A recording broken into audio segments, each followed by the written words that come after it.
In this episode 24, I want to talk to you about the concept of believing in yourself. And it's something that's really hard for me to do at times. So if you're someone that struggles with believing in yourself, trust me, this episode is definitely for you. Now, before starting the episode, I want to give a huge shout out to these awesome patrons that show their support: Angel on a Journey, Nicole B, and Turtle. Thank you so much for giving every single month and showing your support. Because of you, I'm able to fund this podcast. I'm able to realize my dream of hopefully one day doing this full time and showing people that they are not alone when it comes to the mental health stigma. So thank you again for your awesome support, Angel on a Journey, Nicole B, and Turtle. If you are someone that's interested in becoming a patron and also getting a shout out just like that, go to patreon.com/depression talks. The link is in the description of this episode and subscribe today. All right, now let's get into the episode. Let's go. Welcome to the Depression Talks podcast. My name is Emmanuel. I'm a YouTube creator and certified life coach dedicated to changing the mental health stigma. On this podcast, we openly talk about depression, anxiety, and low self-esteem, but you'll also hear some coaching tips that has helped many people take action and transform their lives. No matter what you're going through, I promise you are not alone.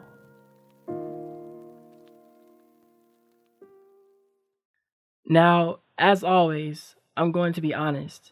I really struggle with believing in myself. For some reason, feel like I can't do the things that I put my mind to, or if something's not going my way, I constantly feel like, well, that's just a sign that things aren't going to work out. Do you do the same thing? At this moment, I want you to give yourself, on a scale of 1 to 10, how much you believe in yourself. 10 being extremely well, like I believe in myself 100%, and 1 being I don't believe in myself at all. I would say there are a lot of times I feel like a 4. And it's not like I don't want that to change. I don't want to be a 4. But it's just so hard to step out of that mindset of pessimism or step out of that mindset of negativity. If you follow me on Instagram, which my Instagram is Depression Talks 1. If you follow me on Instagram, then you understand that I put up a post recently that says positive mind, positive vibes, positive life. I'm trying my hardest to break this negative habit, this negative cycle of being negative, of being pessimistic. But it's so difficult. How do you change something that you've experienced for all of your life?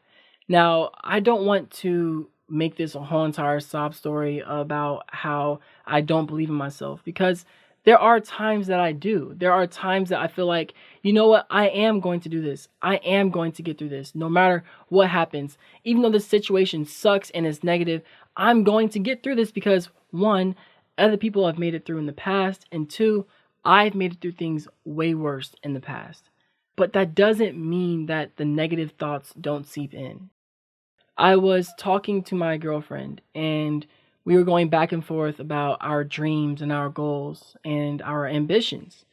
And she had said, I want to achieve my goals, and it's all about just figuring out how I'm going to get there, and it's going to happen. And then I went into my goals and dreams and did the complete opposite. I said, I really don't know if I'm going to achieve my dreams. I want to, and I hope that they work, but I'm just not sure. That was the first thing that came out of my mouth. And then she said to me straight up, she said, Emmanuel, the way we talk about our goals is completely different. When I talk about my goals, I am optimistic. I am hopeful. I believe that my goals will be achieved. It's just about a matter of time of how I get there. And when you talk about your goals, you talk about the matter of time before you give up. That hit home for me. And I hope that sharing that story with you hits home for you as well. If we continue to go down this path, and I'm just trying to figure this out as I'm shooting this episode when it comes to being positive.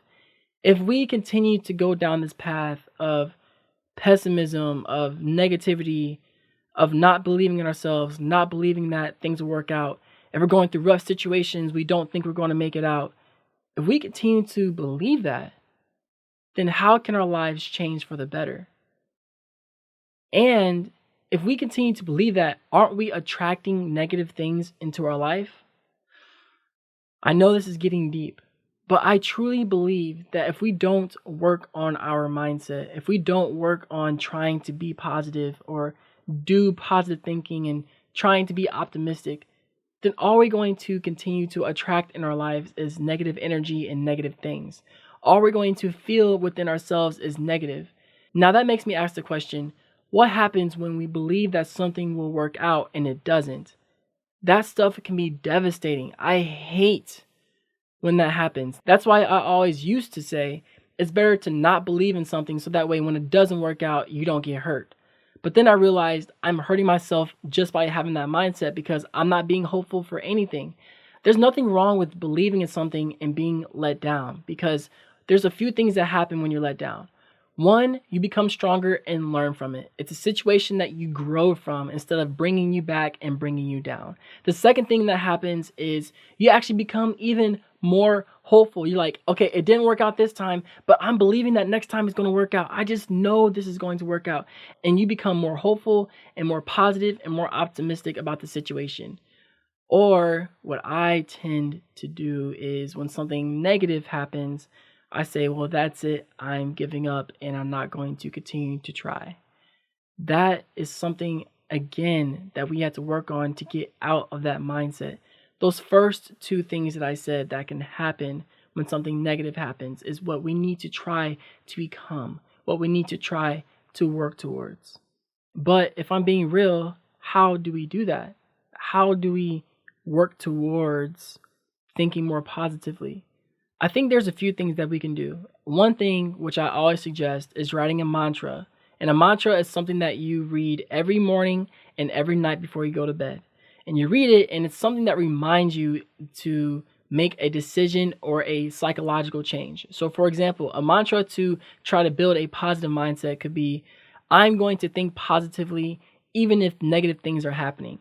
If you read that every single morning and every single night, it's going to be ingrained in your head and you're going to think more positive more often. So one thing we can do to try to build that positive mindset is to make a mantra. Again, I'm really figuring this out as I'm shooting this episode. But the second thing that we can do is end a sentence on a positive. So a lot of the times we always say things like, I'm not sure this is going to work out. And then we end it right there. But if we say, I'm not sure this is going to work out, but I believe that it can work out if I try my best. If we end that sentence with a positive, we are automatically changing that negative into a positive instead of keeping it as a negative. I think one of the last things we can do is talk with a friend and ask them, am I being positive or am I being negative? If you have a friend that's honest and blunt with you, then trust me, this can be very helpful because instead of trying to figure out if you're being positive or negative by yourself, which clearly hasn't worked for me for a long time, then you can bounce that off of your friends or off of your family so that we have an outside perspective that's more honest than possibly your own skewed perspective. But overall, it can be hard at times. And my mind sometimes goes to, I blame my depression for thinking negatively, or I can't think positively because I have bipolar depression. I don't think that's true. I think that at times as humans, we are always going to, at times, become negative and think negatively. I think that's only human. But to say that because of my mental health, I'm only having the ability to think negative, I think that's very unfair. And it doesn't really show you how much power you truly have within yourself to live life, to think positively, and to live your best life with depression. And again, if you're interested in one-on-one coaching, since I am a certified life coach that helps teach people how to live their best life with depression, go to emmanueljones.com. Again, emmanueljones.com and schedule your free session today. But besides the point, you are able to live your best life with depression, and that includes thinking positively. Don't use your depression as something to keep you and hold you back from living your best positive life. I won't let it happen. I will start to begin the process of thinking more positively. I will start to begin the process of becoming an optimistic person instead of a negative, pessimistic person. It's possible, and I am being positive and hopeful that it will work out. It's just about how I can get there. Oh, I just did it. I literally started this episode being negative and pessimistic and not believing that I can do it, but I ended it on a positive, saying that I can achieve it. And I hope that doing that and literally doing it live on this episode shows you that you are able to start something from a negative and end with the positive and be positive. So I hope that you found this episode helpful. And if you did, again, just leave a review. It will really mean a lot to me because it shows me that people are listening to this episode, that they are finding it helpful. Or send me a message on Instagram at Depression Talks 1 because I love seeing your messages. It shows me that, one, I'm not alone, and two, that you are really finding value in this episode. So thank you so much for listening. And I think that is time to end the episode. As I always say, do you stay swagalicious and keep smiling. See you in the next episode.